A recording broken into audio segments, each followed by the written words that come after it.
impiedad y a los deseos mundanos, vivamos en este siglo sobria, justa y piadosamente, aguardando la esperanza bienaventurada y la manifestación gloriosa de nuestro gran Dios y Salvador Jesucristo.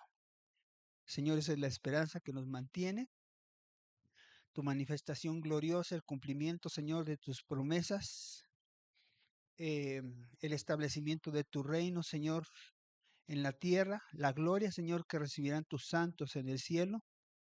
Te damos muchas gracias, Señor, porque es una esperanza grande, es una esperanza valiosa, Señor. Es una esperanza gloriosa. Gracias te damos, Señor. Te pedimos, Señor, que nos ilumines en esta mañana, que encienda nuestros corazones, Señor, en un fuego, que nos transforme, Señor. Necesitamos de tu calor, necesitamos de ese fuego, Señor, que hay en ti, Señor, de esa pasión que hay en ti, Señor, por hacer la voluntad del Padre. En el nombre de Jesús oramos. Amén. Bien,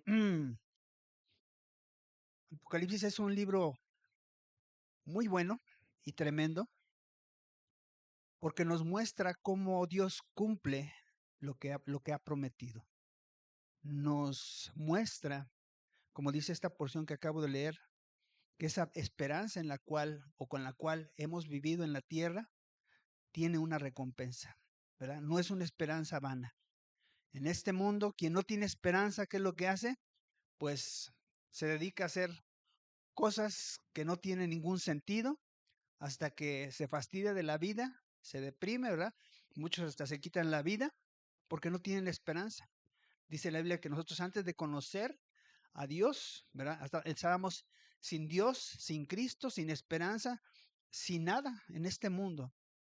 Pero Apocalipsis nos muestra que hay recompensa.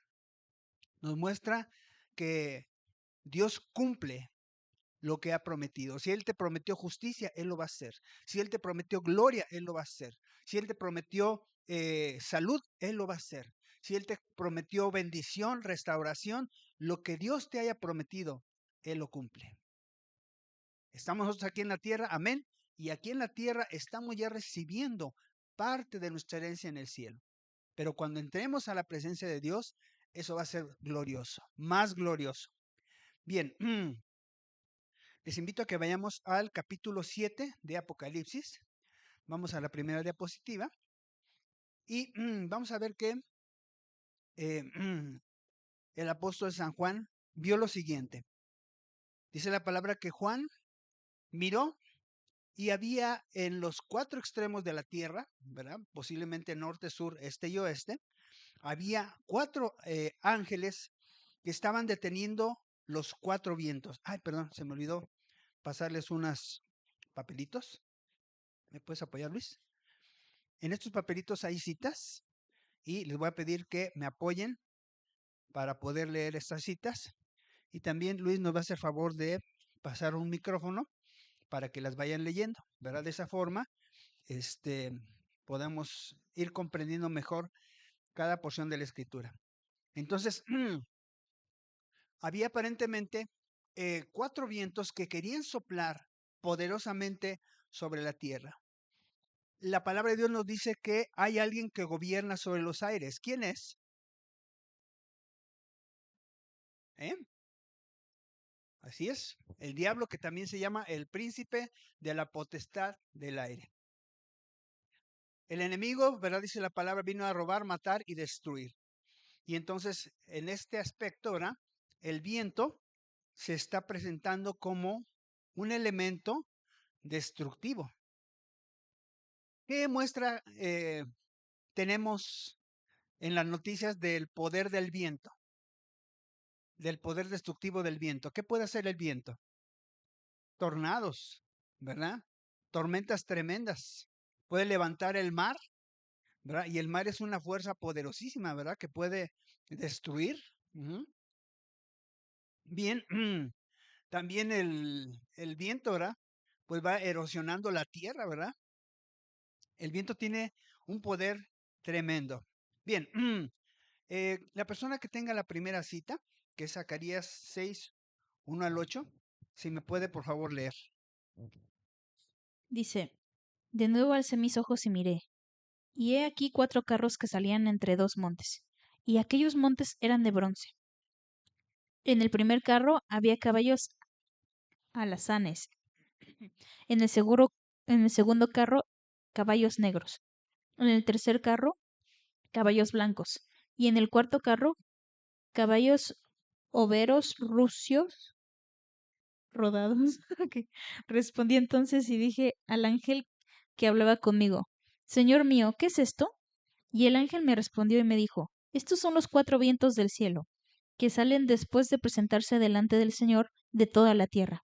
El carro con los caballos negros salía hacia la tierra del norte, y los blancos salían tras ellos, y los overos salieron hacia la tierra del sur, y los alazanes salieron y se afanaron por ir a recorrer la tierra. Y dijo, id, recorred la tierra. Y recorrieron la tierra. Luego me llamó y me habló diciendo, mira, los que salieron hacia la tierra del norte hicieron reposar mi espíritu en la tierra del norte. Ok, ¿verdad? Entonces aquí vemos una visión que tuvo Zacarías, en la cual él ve también carros, ¿verdad? Que van hacia los extremos, ¿verdad? Al norte, ¿verdad? Al sur, ¿verdad? Pero van de dos en dos. Y dice que esos carros, ¿verdad? Tenían una misión de recorrer toda la tierra. En Apocalipsis, ¿verdad? Esos carros interpretan como los caballos, los jinetes, ¿verdad? Que son enviados para iniciar los juicios de Dios, ¿verdad? Dice en Zacarías que son espíritus, ¿verdad? Y esos espíritus también se interpreta como viento, ¿verdad? Entonces, vemos cómo desde el Antiguo Testamento Dios nos está hablando acerca de este evento en el cual esos vientos, ¿verdad? Ese poder de las tinieblas, ¿verdad? Va a ser desatado. Después, ahí mismo en el capítulo 7, dice que salió otro ángel de donde sale el sol, ¿verdad? O sea, del oriente, y ese ángel tenía el sello del Dios vivo. Y se le dio la orden, más bien, él le dio la orden a los primeros 4 ángeles de que no hicieran daño en la tierra, ni en el mar, ni en los árboles, hasta que se sellaran las frentes de los siervos de Dios, ¿verdad? ¿Qué significa el tener un sello? Garantía. Dice por ahí, ¿verdad? Antes el sellito, bueno, toda eso, ¿verdad? Lo hecho en México está bien hecho, ¿verdad? Y es una aguilita, ¿verdad? Entonces significa, ¿quién lo hizo? Significa la calidad, significa quién va a responder por ese producto, ¿verdad? Y entonces, este ángel, ¿verdad? Les dijo a los ángeles de los 4 vientos, espérense, no se muevan, ustedes aguanten y detengan ahí los vientos, porque tenemos que sellar a unas personas, tenemos que sellar a los siervos de Dios. A ver qué nos dice Apocalipsis 13:16, por favor. Y hacía que a todos, pequeños y grandes, ricos y pobres, libres y esclavos, se les pusiese una marca en la mano derecha, en la mano derecha o en la frente. Ok, ahí estamos hablando también de otro tipo de sello. ¿De cuál estamos hablando? De la bestia, del anticristo, ¿verdad? Entonces, tanto Dios quiere sellar a unas personas como la bestia, ¿verdad? Satanás quiere sellar a otras personas. ¿Tú qué sello quieres tener? ¿El sello de Dios? Bueno, entonces tenemos que trabajar y esforzarnos para que realmente, ¿verdad? Seamos de aquellas personas, ¿verdad? Ya determinadas, ¿verdad? Para recibir ese sello. ¿Y qué significa ese sello? No puedes ser tocado. Ya eres de Dios. Perteneces a Dios. Dios va a responder por ti. Dios te va a guardar. Es lo que significa recibir ese sello. Bien, entonces,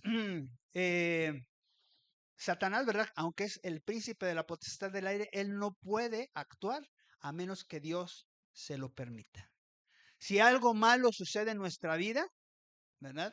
Es cierto, podemos decir, sí, vino el diablo y me atacó. Ok, pero ¿por qué te atacó? Porque muchas veces decimos, es que el diablo es malo y por eso el diablo me ataca. No, no, no. Es que hay algo. Si Dios le permite al diablo actuar, es que hay algo. Hay algo que tenemos que arreglar. Hay algo que está mal. Hay algo que tenemos que componer. Porque si no, ¿verdad? Podemos echarle la culpa al diablo y el diablo y el diablo, ¿verdad? Y nunca vamos a salir de ahí, ¿verdad? Entonces, aquí vemos cómo estos ángeles se están conteniendo, ¿verdad? Esas fuerzas. Vamos a la siguiente porción.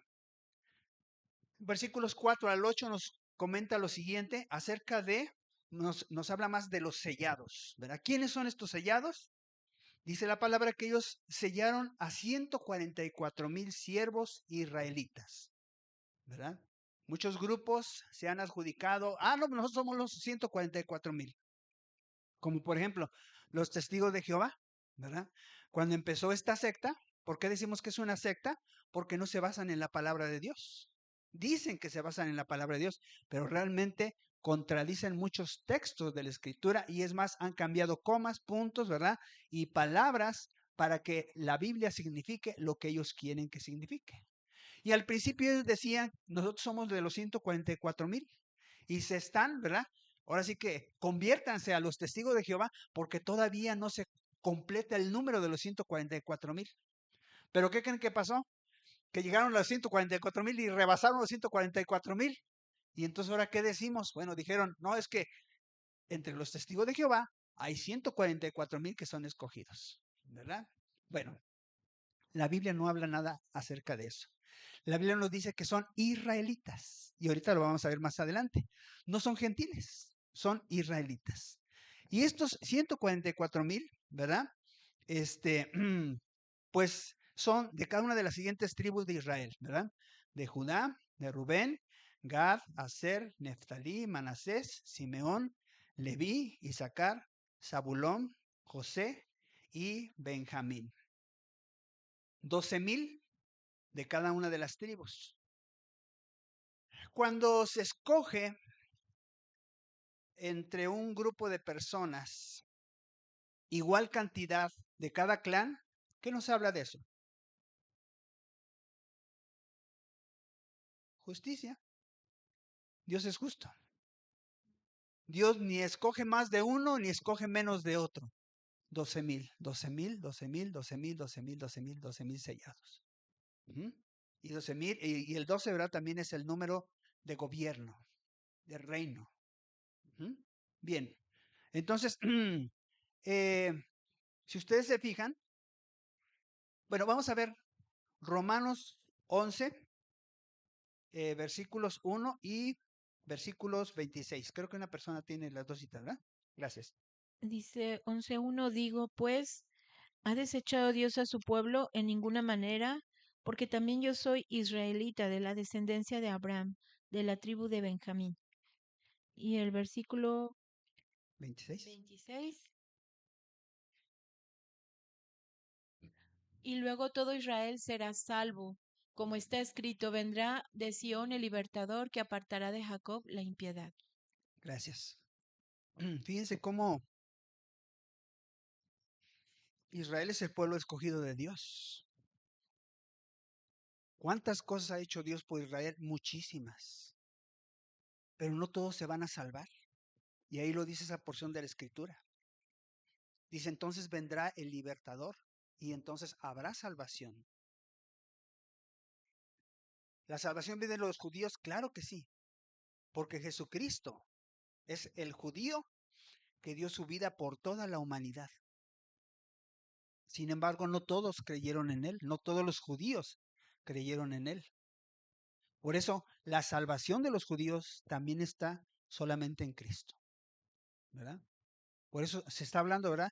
De estos 144,000, ¿verdad? Que no son los únicos, pero sí son una porción escogida entre el pueblo de Israel que Dios aparta, ¿ok? Bien, si ustedes se fijan, entre las tribus de Israel, ¿quién era el mayor en edad? Rubén. Y Rubén no aparece ahí como el principal. ¿Quién aparece? Judá, ¿verdad? Fíjense cómo cambian las cosas y ahora, ¿verdad? Judá es prominente. Está en primer lugar. ¿Por qué creen ustedes que esté en primer lugar Judá? Y ahí viene Jesús. Amén. El Cordero de Dios, ¿verdad? El león de la tribu de Judá, ¿verdad? Entonces, es por esa razón, ¿verdad? Que aparece en primer lugar en esta lista. También ustedes se van a dar cuenta que no aparece la tribu de Dan, ni aparece tampoco la tribu de Efraín. ¿Qué pasó con estas tribus? Bueno, a causa de su pecado, ¿verdad? De su idolatría, ellos se apartaron de Dios, ¿verdad? Llevaron también a sus hermanos de otras tribus a fallar delante de Dios. Y bueno, no estamos diciendo que no va a haber salvos de esas tribus, pero sin embargo, no están mencionadas como prominentes, ¿verdad? Bien, vamos a la siguiente porción, que es versículos 7 al 12. ¿Qué nos hablan estos versículos? Dice que Juan, después en otra visión, vio una gran multitud incontable de todo pueblo, lengua y nación, que estaban delante del trono de Dios, delante del Cordero, con sus ropas blancas y palmas en sus manos, y proclamaban a gran voz: solo tú, Dios, ¿verdad? Y el Cordero pueden salvar. Mientras en este mundo se habla de muchos salvadores, no, si tú vas a esta iglesia te vas a salvar, ¿verdad? Si tú cumples con los ritos de esta iglesia, te vas a salvar. Si tú te bautizas en esta iglesia, te vas a salvar. Uh-huh. Si tú crees en tal o cual cosa, te vas a salvar. Si crees en el santito o en aquella virgencita, te vas a salvar. La Biblia nos habla claramente y ese es el mensaje que proclaman los santos que están en el cielo. Estos santos gentiles. Solamente en Dios está la salvación. Solamente en Cristo Jesús está la salvación. No nos dejemos engañar. Si tú no estás viendo por internet, ¿verdad? No nos dejemos engañar. ¿Por qué? Porque la Biblia habla claramente que los que están en el cielo no están diciendo yo soy salvo gracias a la iglesia fulana de tal o al santito o a la virgencita tal. No, yo soy salvo porque la salvación solamente está en Dios y en su Hijo, en Jesucristo, el Cordero de Dios. Qué alabanza tan tremenda y tan poderosa.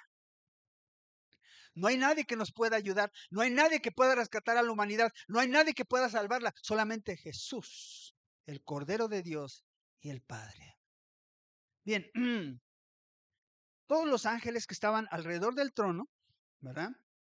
Y de los ancianos, ustedes recuerdan la escena. En la escena está el Padre, a la diestra está su Hijo, después están los querubines que están protegiendo la santidad de Dios, ¿verdad? Y después están los 24 ancianos, ¿verdad? Es el de escena que está cerca, más cercano de la presencia de Dios, ¿verdad?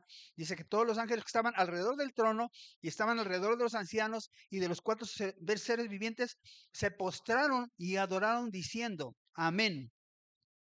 La bendición, la gloria, la sabiduría, la acción de gracias y la honra y el poder y la fortaleza sean de nuestro Dios por los siglos de los siglos. Amén.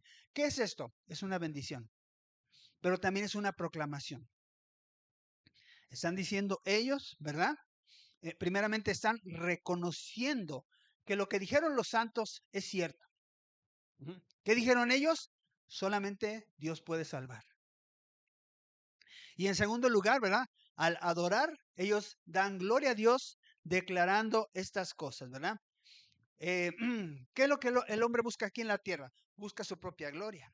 ¿Cómo la busca? Pues a través de la belleza, a través del dinero, a través del éxito, a través de los placeres. Para eso es gloria para el hombre. Es éxito, ¿verdad? Para el hombre aquí en la tierra, la bendición que es también el dinero, lo material. Se dice, ¿verdad?, que la persona es más sabia entre más estudie, pero sabiduría realmente como la conocemos de parte de Dios, solamente el temor de Jehová nos puede llevar a ser sabios. Podremos ser muy inteligentes y tener mucho conocimiento de todo, pero conducir nuestra vida y hacer un desastre. Eso no es sabiduría. Solamente en Dios está la gloria, la sabiduría. Solamente a Él se le deben dar gracias por todas las cosas. Solamente Él honra verdaderamente a los que deben ser honrados, porque en Él está el poder, en Él está la fortaleza. No hay otra fuente de bendición, no hay otra fuente que pueda levantar, que pueda eh, glorificar, si pudiéramos llamarlo de esa forma, levantar al hombre o ponerlo en un lugar prominente, alto y digno, más que Dios. Bien, vamos a la siguiente parte.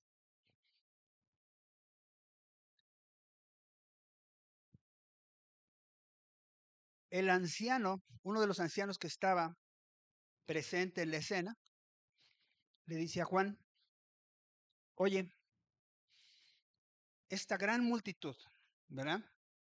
Dice que era de todo pueblo, lengua y nación. Todos estos gentiles que están aquí, que están vestidos también con ropas blancas, ¿verdad? ¿Quiénes son? Y Juan dice, pues yo no sé, ¿verdad? Aquí me invitaron, aquí me trajeron. O sea, me estás preguntando algo que pues tú estás aquí, ¿verdad? Pero esa pregunta se la hizo porque precisamente quería darle una respuesta. Pregúntate tú, ¿quiénes son esas personas que están vestidas de blanco? ¿Verdad? Y entonces este hombre, ¿verdad? Le dice, estos son los que han salido de la gran tribulación y lavaron y emblanquecieron sus ropas con la sangre del cordero. Qué tremendo. ¿Tuvieron que padecer? Sí. Nosotros creemos que si vivimos una vida recta, posiblemente no estemos en la gran tribulación, pero no es seguro.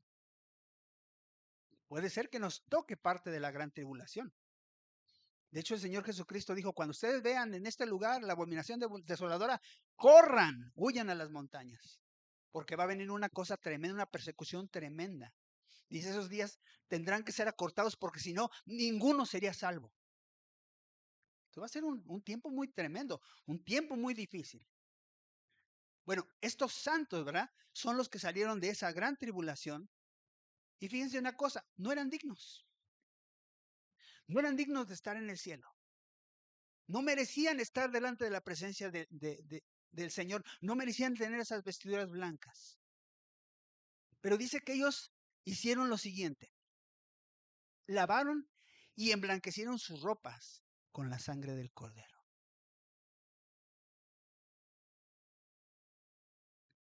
¿Qué significa esto? Creer, arrepentirse y tomar el camino de Cristo.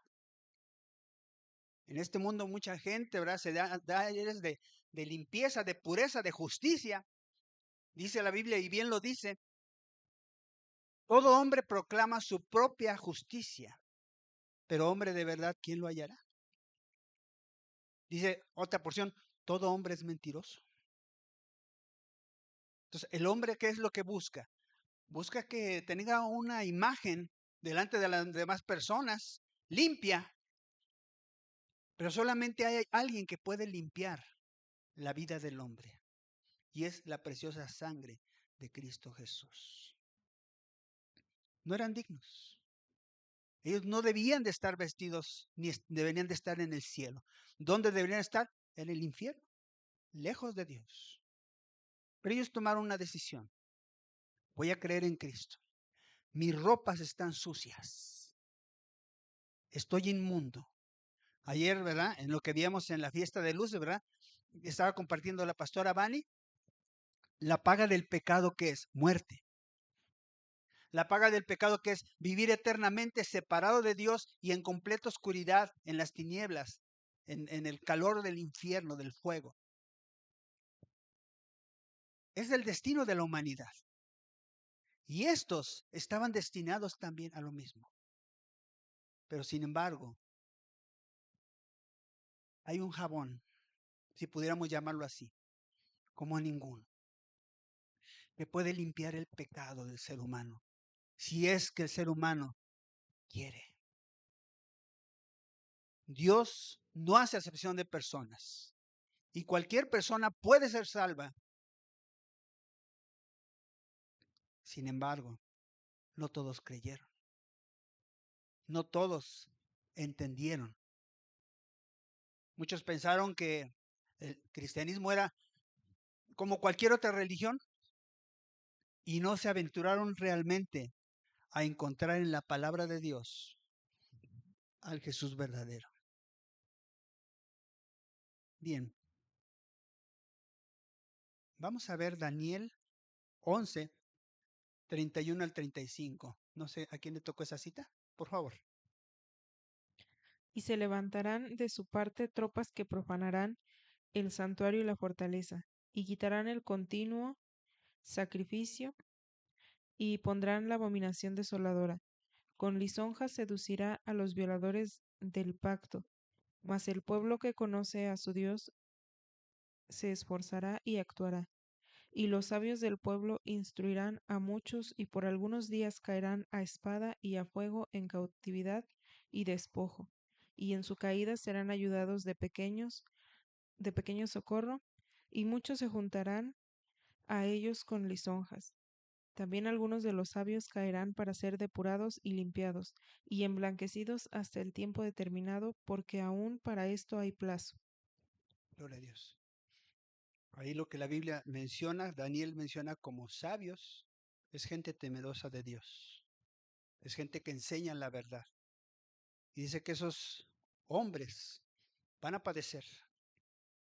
Cuando sea puesta esa abominación desoladora, ¿verdad? Ellos van a padecer. Dice incluso van a ser depurados, pero también tiene una palabra y dice que van a ser ¿qué? Emblanquecidos. Y es lo que nos dice la palabra de Dios más adelante en Apocalipsis. Nos revela cómo se emblanquece, cómo se depura, cómo se purifica aquella persona que teme a Dios. Porque el que ya teme a Dios, ya es sabio. Ahí es el principio de la sabiduría. No quiere decir que ya tiene todo el conocimiento y toda la sabiduría de Dios, pero ya empezó bien. Tomó el buen camino. Temer a Dios, ¿verdad? Le va a guiar a una sabiduría que es la sabiduría de Dios. Bien, su bendición. ¿Cuál es la bendición de esta gente, de esta gran multitud que está en el cielo? Están delante del trono de Dios, ¿verdad?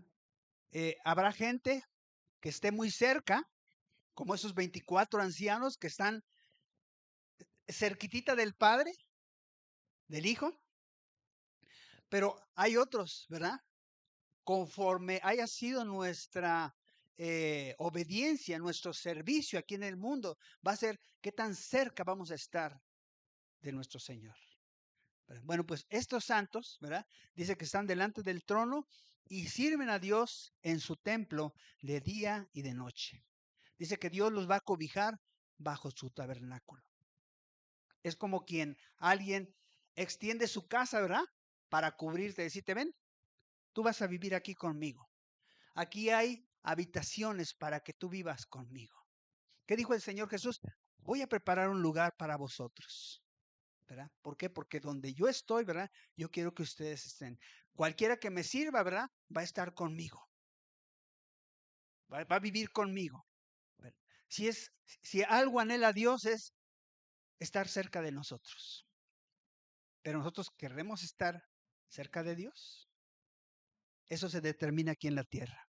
Eso se ve aquí en la tierra. ¿Qué tanto oramos? ¿Qué tanto buscamos a Dios? Es que tan cercanamente queremos estar de Dios y así va a ser en la eternidad. Bien, hay otra cita, Apocalipsis 21, versículos 3 al 4. Gracias.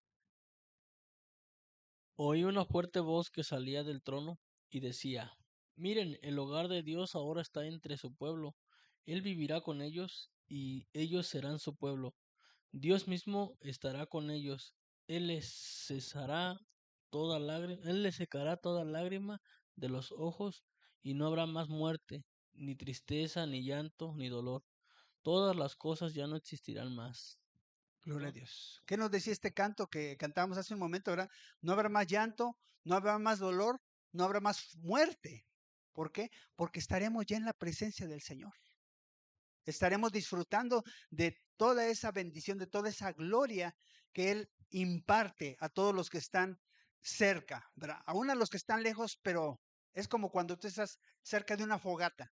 Si estás cerquita, te va a llegar el calor bien rico. Si ya estás lejos, pues sí, te vas a calentar, ¿verdad?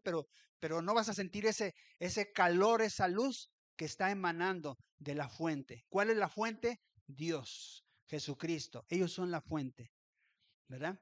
Entonces, dice, no habrá más llanto, no habrá más dolor, no habrá más tristeza, ¿verdad? ¿Por qué? Porque el Señor va a extender su hogar, su casa.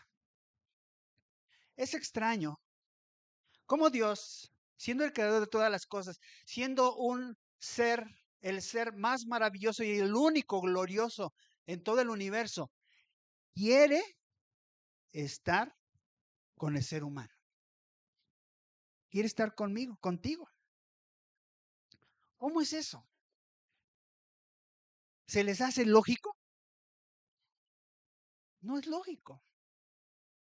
Las personas más importantes, las más influyentes o las más poderosas o las más llenas de, no sé, de riqueza, de gloria, de lo que sea, siempre buscan rozarse con gente de su nivel.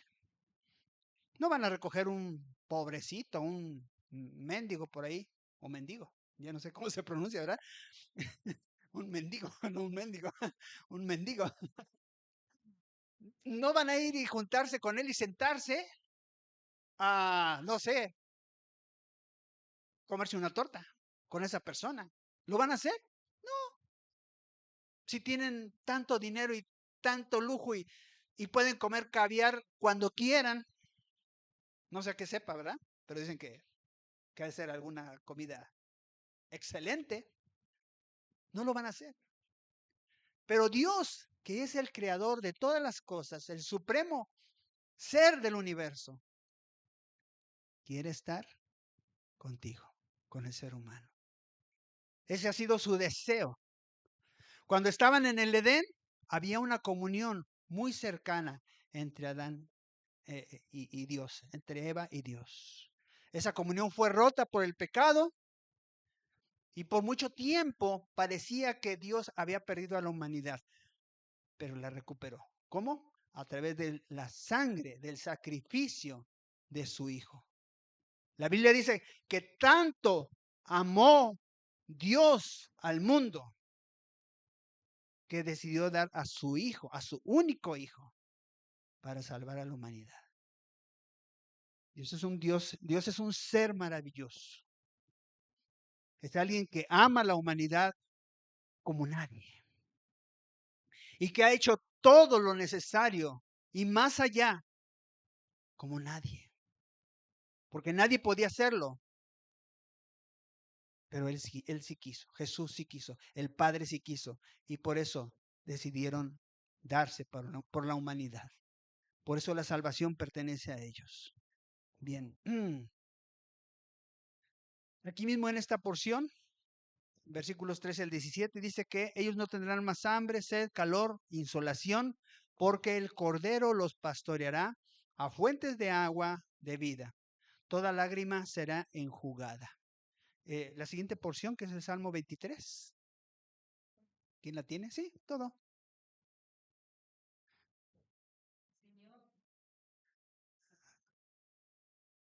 Señor es mi pastor, nada me faltará. En lugares de verdes pastos. Gracias. El Señor es mi pastor, nada me faltará. En lugares de verdes pastos me hace descansar. Junto a aguas de reposo me conduce. Él restaura mi alma, me guía por senderos de justicia por amor de su nombre.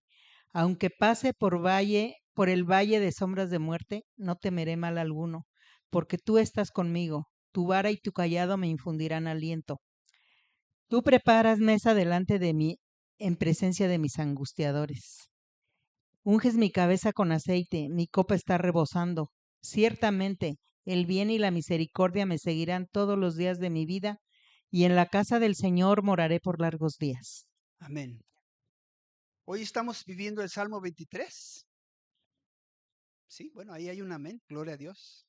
Sí lo estamos viviendo. El Señor nos está pastoreando. Sin embargo, todavía no llegamos hasta su presencia. Dice ahí, el Cordero los pastoreará. a fuentes de agua de vida. Y en el Salmo 23, David está profetizando lo que iba a suceder y lo que va a suceder en el futuro. El pastor de pastores, el buen pastor, el que da su vida por las ovejas. Él nos va a recibir en el cielo y nos va a seguir guiando aún allá. Nos va a seguir pastoreando, ¿verdad? Toda lágrima será enjugada. ¿Qué significa esto? Él va a consolar. Habrá cosas aquí en la tierra que al momento en que tú te mueras a lo mejor todavía no son sanadas, pero allá no va a haber ya más dolor, no va a haber más amargura, no va a haber más tristeza por lo que te sucedió aquí en la tierra, porque Él va a secar toda lágrima y va a consolarte, ¿verdad? Cuando un niño está llorando, ¿qué hacemos? Pues le damos tal vez un dulce o lo que quiere.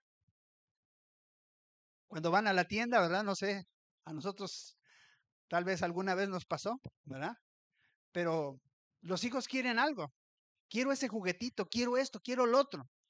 Y se ponen a llorar y hacen un berrinche, un megapancho, ¿verdad? Y ya a veces el papá o la mamá, está bien si ya te lo doy. ¿Qué sucede? Ya se calma. Deja de llorar. Es consolado. No es una receta, para que ustedes la apliquen, porque si nosotros le damos a los niños todo lo que quieren, les hacemos daño. Pero ¿qué significa esta porción?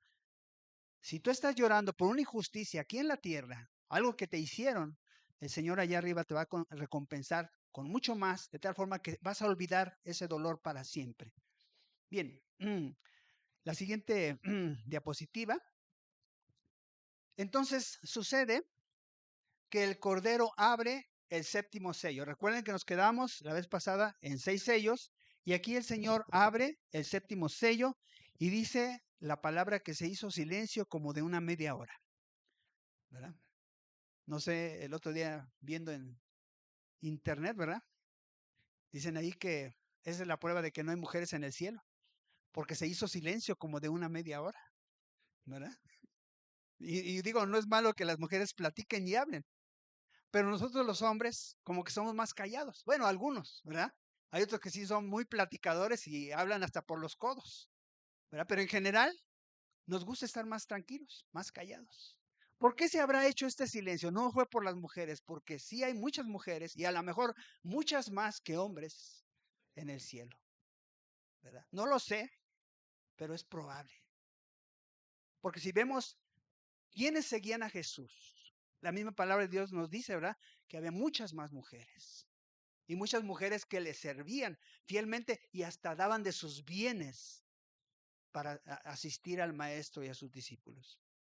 Bien, entonces se hace este silencio de esta media hora y 7 ángeles que estaban delante de Dios reciben 7 trompetas. Y entonces continúa la otra parte del juicio de Dios.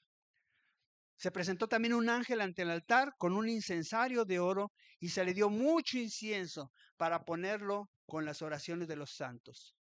De su mano salió humo que subió a la presencia de Dios. ¿Quién tiene Salmos 141, versículo 2? Sí. Suba mi oración. ¿Puede ponerse el micrófono? Suba mi oración delante de ti como el incienso, el don de mis manos como la ofrenda de la tarde. Gracias. Entonces, aquí nos está diciendo el salmista que nuestras oraciones, ¿qué son? Dice que son como incienso. Todos los que venimos el jueves estamos elevando incienso. ¿Qué era el incienso en el tabernáculo, en el rito del tabernáculo? Pues era algo que se quemaba, ¿verdad? Precisamente en el altar del incienso que estaba justo antes de pasar a la presencia de Dios. Había una cortina que dividía el lugar santo con el lugar santísimo. Y ahí, ¿verdad?, era hasta donde el sacerdote podía llegar para depositarle el incienso y que subiera un olor grato delante de Dios. ¿Quieres agradar a Dios? Vente a la oración. Sí, y ora diario. Y ora diario. Pero eso es. El incienso son oraciones agradables a Dios. ¿Qué oramos cuando venimos a la oración o cuando estamos en nuestra devocional personal? ¿Qué oramos? Pues alabamos a Dios, pedimos por necesidades, intercedemos por otras personas. Si nos hicieron una injusticia, oramos por esa situación, ya sea en el trabajo, no sé, con los vecinos, algo que te sucedió, lo ponemos en las manos de Dios. Esas son las oraciones. Y a Dios le agrada que nosotros llevemos esas cosas delante de su presencia. Dice que ese ángel, ¿verdad? Después, ese incensario, dice que lo puso en el altar, tomó fuego y dice que después lo arrojó sobre la tierra. ¿Qué pasó cuando lo arrojó? Dice la Biblia que hubo truenos, hubo voces, hubo relámpagos y hubo un terremoto. Bienaventurados los que tienen hambre y sed de justicia, porque ellos serán saciados. Si tú estás orando porque se te haga justicia, en ese momento se va a hacer justicia. Si no es que aquí en la tierra, ¿verdad? Porque muchas veces oramos y aquí Dios nos hace justicia. Pero para aquellos que no recibieron aquí en la tierra lo que esperaban recibir como justicia, ese incensario va a caer sobre la tierra. Son juicios. Son, pues ahora sí que es el poder, la presencia poderosa de Dios, ¿verdad? Tronando con su voz, ¿verdad? Con relámpagos y la tierra estremeciéndose. Bien, hay una porción, Lucas 18, 8 al 6, 6 al 8. Y dijo el Señor, oíd lo que dijo el juez injusto. ¿Y acaso Dios no hará justicia a sus escogidos, que claman a él día y noche? ¿Se tardará en responderles? Os digo que pronto les hará justicia, pero cuando venga el Hijo de Hombre, ¿hallará fe en la tierra? Gracias. En esa porción, ¿verdad? Está hablando de esa porción de la viuda con el juez injusto. ¿Recuerdan esa porción? Es esta viuda que está, perdón,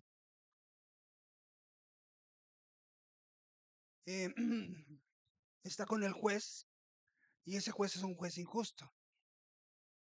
Y está diciéndole, hazme justicia. Tengo un enemigo que me está maltratando. Tengo un enemigo, no sé si le habrán quitado sus tierras o si querrían abusar de ella. No sé cuál sería la situación, pero ella iba ante el juez y le decía, hazme justicia, hazme justicia, hazme justicia. Mira, este hombre, esta persona me está dañando.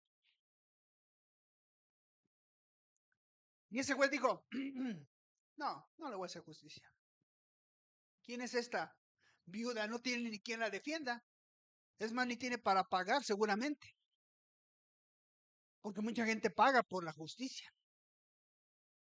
¿Y qué sucedió con ella? Se desanimó y dijo, no, pues este juez nunca me va a hacer justicia, pues ya me voy a resignar a que siempre yo padezca esta afrenta, que me hayan quitado mis bienes, no sé lo que le haya sucedido.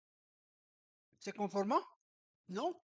Ella siguió insistiendo y siguió insistiendo y siguió insistiendo hasta que se le hizo justicia. Y aquí el Señor Jesucristo dice, miren lo que hizo el juez injusto. Él no temía a Dios. Era un juez poderoso, ¿verdad? Porque los jueces tenían también mucho dinero. No temía a Dios ni al hombre. Sin embargo, por la insistencia de esa mujer, le hizo justicia. Y luego dice, ¿acaso Dios se tardará en hacerle justicia a sus santos que claman a Él de día y de noche? Y en Apocalipsis vemos el cumplimiento de la justicia de Dios. Se toma ese incensario, ¿verdad? Y se lanza sobre la tierra y vienen juicios. Bien, vamos a la porción, versículos 6 al 9 de Apocalipsis 8. Entonces, los ángeles que habían recibido las trompetas, que son 7, empezaron a tocarlas. Vamos a ver los primeros 2 ángeles. Dice que cuando el primer ángel la hizo sonar, cayó sobre la tierra granizo y fuego mezclados con sangre. Esto quemó la tercera parte de los bosques y de la hierba en ellos. ¿No han visto que desde hace años se están quemando los bosques? ¿Verdad? California y otras partes del mundo. Se queman, pero miles de hectáreas. Incluso, ¿verdad? Hay gente que ha tenido que huir. ¿Por qué? Porque el fuego llega a las casas y destruye. Estamos sufriendo ya los efectos de esta trompeta. Bosques enteros que se están quemando. ¿Qué pasa? Para aquellos que saben de un poco de ecología, ¿qué pasa cuando se van quemando los bosques? Se desequilibra todo. ¿Qué nos dan los bosques? Nos dan oxígeno, amortiguan la temperatura, ¿verdad? Dan agua, ¿verdad? Atraen la lluvia sobre el terreno. Imagínense cuando se queman grandes extensiones de bosques, ¿qué va a pasar con este planeta? Se va a ir calentando. ¿Por qué? Porque ya no hay vegetación. Y para reponer un árbol, ¿cuánto tiempo se tarda? Muchísimos años. Muchos años. Bueno, este ángel, ¿verdad? Tocó la trompeta y entonces empezó a caer esto. Fíjense que no solamente fue granizo y fuego, sino que simplemente dice que venía mezclado también con sangre. Esto es significativo. ¿Por qué? Porque cuando alguien arroja sangre sobre una persona, es una maldición. No es como la sangre que se utilizaba en el, ¿cómo se llama? En el tabernáculo, ¿verdad? Con el cual, ¿verdad? Eran rociadas las personas y eran santificadas. Cuando es la sangre de un ser humano que es rociada sobre otro ser humano, es una maldición. ¿Qué decían los judíos? Ustedes, los cristianos, quieren traer sobre nosotros la sangre de ese que murió. Pero no es verdad que ellos dijeron cuando lo estaban juzgando, crucifícalo y su sangre sea sobre nosotros y sobre nuestros hijos. Ellos mismos echaron la maldición de que el juicio vendría sobre ellos por la muerte del Salvador. ¿Han padecido? Han padecido. Y han padecido mucho. Y es más, ahorita en la actualidad todavía están padeciendo batallas, enemigos, muchos enemigos que se han levantado en contra de ellos. ¿Por qué? Porque la sangre, ellos pidieron que su sangre caiga sobre nosotros y sobre nuestros hijos. Matar a alguien es grave, es muy grave. ¿Por qué? Porque es la sangre de esa persona sobre tu vida.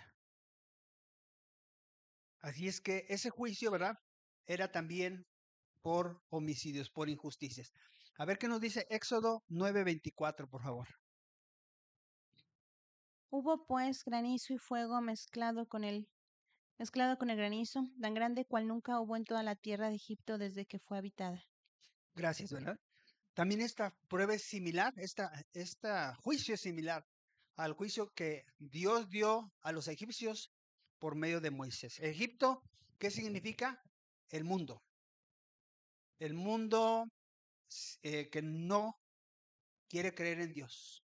Eso significa Egipto, ¿verdad? Y es sobre este mundo que también cuando Moisés, Dios le dijo, vas a, con tu vara vas a hacer que, que caiga ese granizo, ¿verdad? Vino esa plaga y ellos padecieron también, por ese fuego y por ese granizo. Después la segunda trompeta se hizo sonar y dice que una gran roca, ¿verdad? Como de una montaña, un meteoro gigantesco, ¿verdad? Cayó en el mar, convirtiendo la tercera parte de él en sangre, matando a los seres vivos del mar y destruyendo los barcos que allí había. Recuerden ustedes que la palabra, ¿verdad? Dios en el Antiguo Testamento dio tipos de cosas que más adelante se cumplen. También Moisés, por orden de Dios, trajo una plaga de sangre sobre el agua. No podían beber los egipcios el agua, ¿por qué? Porque se había convertido en sangre. Y es más, los peces que estaban en su río, ¿verdad? En esas fuentes de agua, murieron a causa de esa plaga. Eso nos lo dice en Éxodo 7, 19 al 21. Quien tenga la cita, por favor. Y Jehová dijo a Moisés, di a Aarón, toma tu vara y extiende tu mano sobre las aguas de Egipto, sobre sus ríos, sobre sus arroyos y sobre sus estanques, y sobre todos sus depósitos de aguas, para que se conviertan en sangre y haya sangre por toda la región de Egipto, así en los vasos de madera como en los de piedra. Y Moisés y Aarón hicieron como Jehová lo mandó, y alzando la vara golpearon las aguas que había en el río en presencia del faraón y de sus siervos.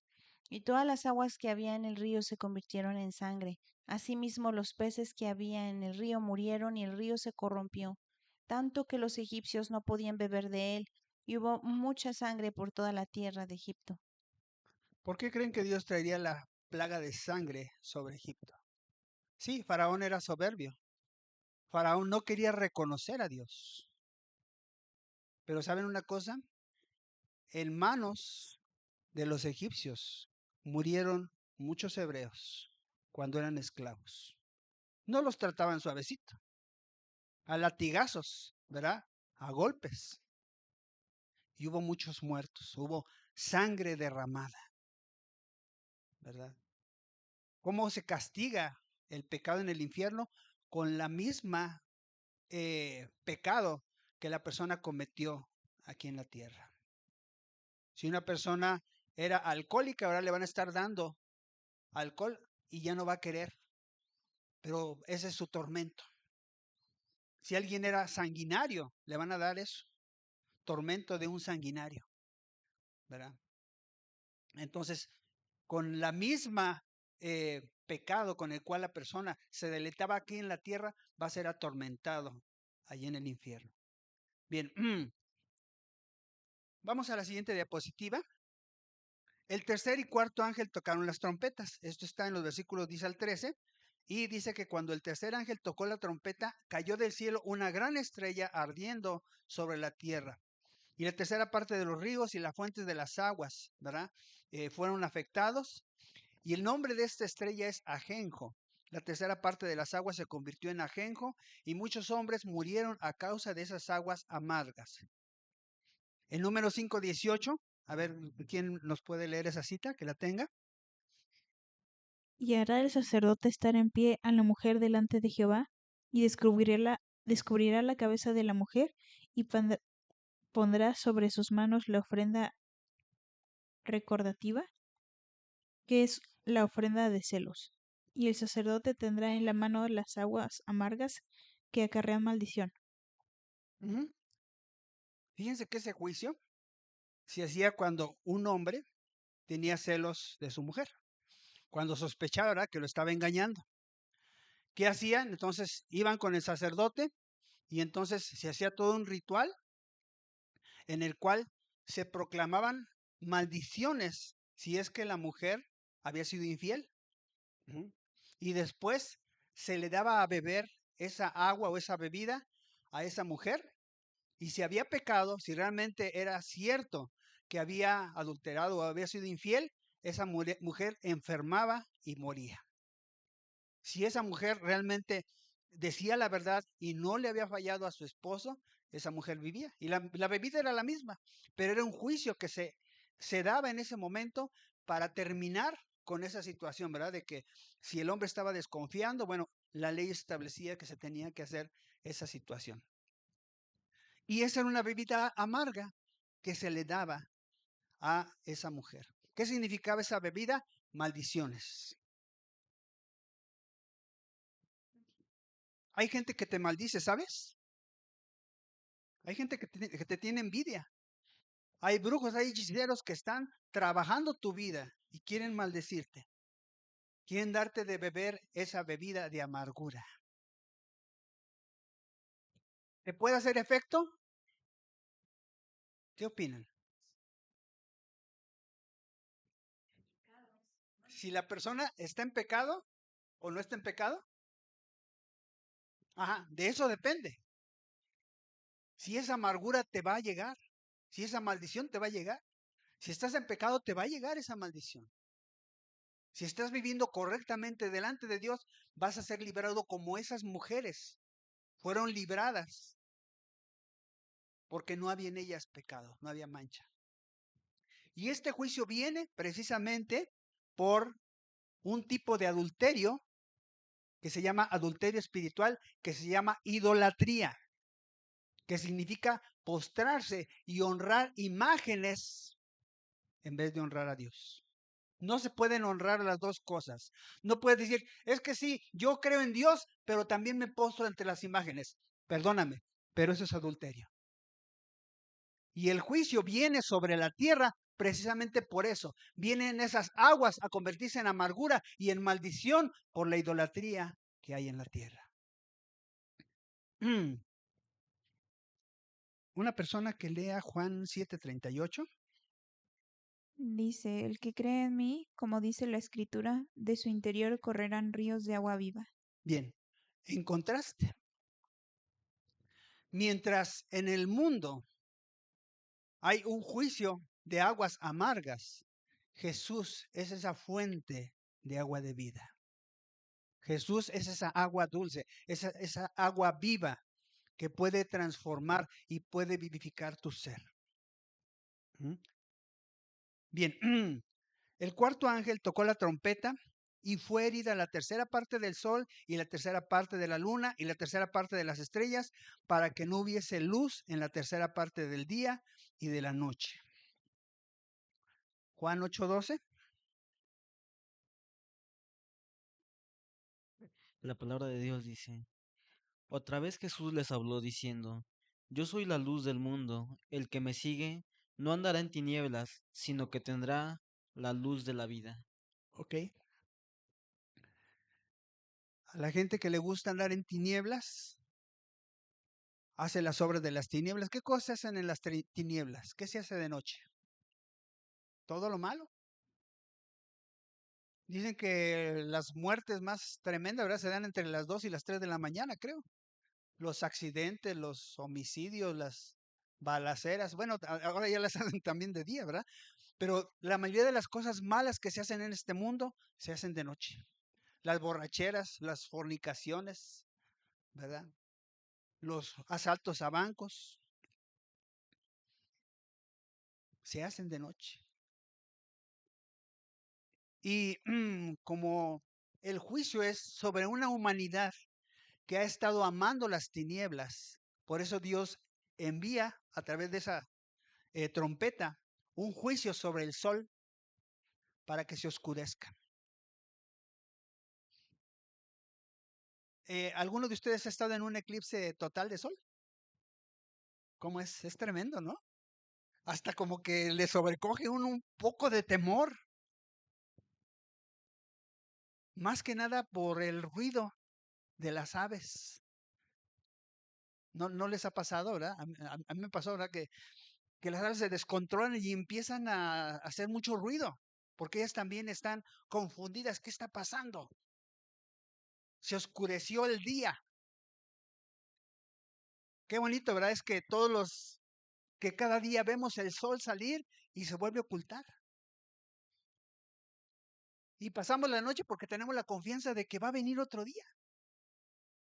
Pero imagínate que después de una noche ya no haya más día. ¡Qué horrible! Sé que hay partes en el mundo donde, bueno, su día, ¿verdad?, no es tan brillante como el nuestro, pero tienen sol. Pero eso no va a ser, esto que dice aquí la escritura no va a ser como aquello, sino que la tierra va a estar en penumbra, va a estar en oscuridad. ¿Amaron la oscuridad? Pues entonces Dios les va a dar que vivan en oscuridad y que experimenten eso. Juan 8:2, ¿ya lo leímos? No, ¿verdad? ¿Sí? Ok, ¿verdad? Entonces, nuestro Señor es la luz del mundo. Él es el único que puede iluminar nuestra vida. Aún, ¿verdad? Si las tinieblas, si viviéramos en ese tiempo, ¿verdad? En el cual va a haber tinieblas y en nosotros está Jesús, va a haber esa luz. Va a haber una luz en nuestro corazón, va a haber una esperanza. Dice la Biblia que Jesús es la luz del mundo, pero dice que esa luz es la vida, ¿verdad? De la humanidad, es la vida del hombre. Un hombre sin luz, una mujer sin luz, una humanidad sin luz, no puede ser humanidad. Necesitamos de esa luz que viene de parte de nuestro Dios. Bien, vamos a ponernos de pie, vamos a darle gracias a Dios por estos 2 capítulos. Estamos ya en el capítulo 9. Perdón, capítulo 8 terminamos, 7 y 8. Y vamos a orar. Señor, te damos muchas gracias por lo que podemos encontrar, Señor, en este maravilloso libro. Gracias, Señor, porque lo que tú nos has prometido desde el Antiguo Testamento y en el Nuevo Testamento, esa esperanza, Señor, esa fe que nos mantiene en este mundo, que nos hace, Señor, apartarnos de todo camino pecaminoso, Señor, de toda corriente mundana, de todo aquello, Señor, que es desagradable delante de tus ojos. Gracias, Señor, porque sabemos que hay una recompensa para aquel que te obedece y te busca. Gracias, Señor, porque podemos ver en este libro que tú haces justicia, Señor, aquel que está clamando por justicia. Bendices, sanas, levantas, prosperas. Pero lo más maravilloso, Señor, es que acercas a ti, a todo aquel que te teme y a todo aquel que vive, Señor, en obediencia a ti. No hay cosa más maravillosa, Señor, que poder estar cerca de ti. Ayúdanos, Señor, a aprovechar aquí en la tierra ese gran beneficio que tenemos por tu Espíritu Santo, aunque un día lo vamos a hacer presencialmente, Señor, allá en el cielo. Si aquí en la tierra, Señor, lo hacemos, en el cielo así será, Señor. Si aquí en la tierra, Señor, no te buscamos, si aquí en la tierra tratamos de estar lejos de ti, ocupados en nuestra vida y en nuestros trabajos o ocupaciones que tengamos, también así será en el cielo, Señor. Posiblemente estaremos en un lugar muy distante de tu presencia, Señor. No queremos eso. Queremos, Señor, estar entre esa multitud que está delante de ti para servirte, para amarte, Señor, para tener ese gran beneficio, Señor, de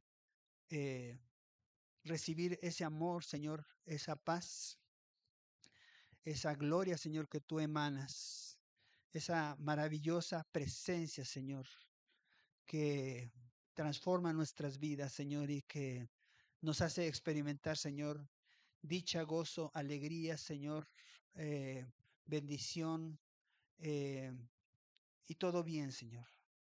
Todo bien en nuestra vida. Muchas gracias, Señor, por lo que podemos encontrar, Señor, en Apocalipsis. Ayúdanos a vivir, Señor, en temor conforme a esta fe. Si hay recompensa, Señor, lo confesamos. Si hay recompensa para aquel te busca, para aquel que es fiel, para aquel que es verdadero cristiano. Si hay recompensa, Señor. Para aquel que te teme, Señor, y anda en tus caminos, para aquel que se aparta del pecado, Señor, para aquel que se priva, Señor, de los placeres de este mundo, sí hay recompensa, Señor. Y aquí está en este libro. Te damos gracias, Señor, en el nombre de Jesús. Amén. Den un aplauso al Señor.